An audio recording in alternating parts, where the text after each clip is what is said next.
ಡಿ.ಕೆ. ಶಿವಕುಮಾರ್ ಅವರಿಗೆ ಇಂಥವರಿಂದ ಏನು ಆಗೋದಿಲ್ಲ, ಏನು ಮಾಡ್ಲಿಕ್ಕೆ ಆಗೋದಿಲ್ಲ.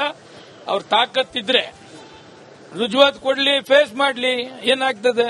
ಡಿ.ಕೆ. ಶಿವಕುಮಾರ್ ಅವರಿಗೆ ಡಿಕೆಶಿ ಪರ ಬಿಜೆಪಿ ಬಂಡಾಯ ಶಾಸಕ ಎಸ್ಟಿಎಸ್ ಬ್ಯಾಟಿಂಗ್ 2,000 ಕೋಟಿ ಹಗರಣ ಸಾಬೀತುಪಡಿಸುವಂತೆ ಚಾಲೆಂಜ್. ತಾಕತ್ತಿದ್ರೆ ರುಜುವಾತು ಮಾಡುವಂತೆ ಮುನಿರತ್ನಗೆ ಮಾತಿನೇಟು. ಸ್ಯಾಂಡಲ್ವುಡ್ ಸ್ಟಾರ್ಸ್ಗೆ ಡಿಸಿಎಂ ಎಚ್ಚರಿಕೆ. ಡಿಕೆಶಿ ವಾರ್ನಿಂಗ್ ಸಮರ್ಥಿಸಿಕೊಂಡ ನಟಿ ರಮ್ಯಾ. ಹೇಳಿಕೆ ಸರಿ ಇದ್ರೂ ಬೆದರಿಕೆ ಹಾಕುವುದು ತಪ್ಪೆಂದ ಮೋಹಕ ತಾರೆ. ಬಟಾಣಿ ಇಡ್ಲಿ ಬಳಿಕ ಈಗ ಹೋಳಿಗೆ ಸರದಿ. ರೆಡಿಮೇಡ್ ಒಬ್ಬಟ್ಟು ತಯಾರಿಕೆಯಲ್ಲಿ ಪ್ಲಾಸ್ಟಿಕ್ ಬಳಕೆ. ಆಹಾರ ಇಲಾಖೆಯಿಂದ ರೇಡ್ ಎಚ್ಚರಿಕೆ. ಕರಾವಳಿಗೆ ಬಾಲಿವುಡ್ ಕಲಾವಿದರ ದಂಡು. ಕಾಪು ಹೊಸ ಮಾರಿಗುಡಿ ಬ್ರಹ್ಮ ಕಲಶೋತ್ಸವದ ಸಂಭ್ರಮ. ಮಾರಿಯಮ್ಮನ ದರ್ಶನ ಪಡೆದ ನಟಿ ಸಂಸದೆ ಕಂಗನಾ ರನಾವತ್.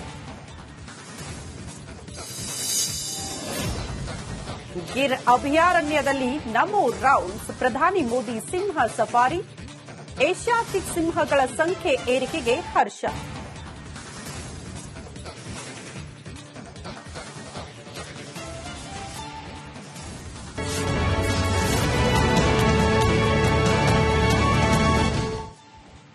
ಒಬ್ಬಟ್ಟು ಪ್ರಿಯರಿಗೂ ಕೂಡ ಬಿಗ್ ಶಾಕಿಂಗ್ ನ್ಯೂಸ್. ರಾಜ್ಯದಲ್ಲಿ ಮುಂದುವರಿತಾ ಇದೆ ಬ್ಯಾನ್ಗಳ ಶಾಕ್.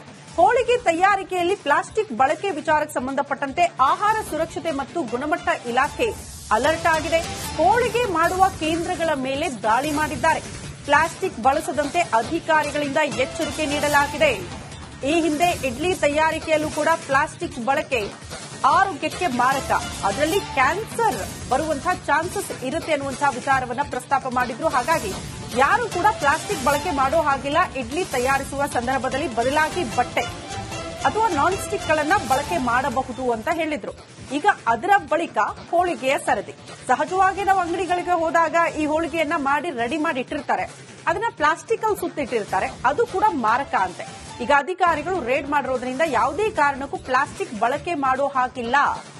ಪ್ಲಾಸ್ಟಿಕ್ ನಿಂದಲೇ ಕ್ಯಾನ್ಸರ್ ಬರುವಂತಹ ಸಾಧ್ಯತೆಗಳಿರೋದ್ರಿಂದ, ಅಂದ್ರೆ ಅಂಥದ್ದೊಂದು ಕೆಮಿಕಲ್ ಇರೋದ್ರಿಂದ ಅದು ಆರೋಗ್ಯದ ಮೇಲೆ ದುಷ್ಪರಿಣಾಮ ಬೀರುತ್ತೆ ಅನ್ನೋ ಕಾರಣಕ್ಕೆ ಅಧಿಕಾರಿಗಳು ಮತ್ತೆ ಅಲರ್ಟ್ ಆಗಿದ್ದು ದಾಳಿ ಮಾಡಿದ್ದು ಸೂಚನೆ ಕೊಟ್ಟಿದ್ದಾರೆ. ಪ್ಲಾಸ್ಟಿಕ್ ಬಳಕೆ ಮಾಡೋ ಹಾಗಿಲ್ಲ ಅಂತ. ಸೊ ಜನ ಕೂಡ ಅಲರ್ಟ್ ಆಗಿರಿ. ಪ್ಲಾಸ್ಟಿಕ್ ಬಳಕೆ ಮಾಡಿದ್ರೆ ಅಂತ ಆಹಾರಗಳನ್ನ ಸೇವನೆ ಮಾಡೋದು ಒಳ್ಳೇದಲ್ಲ.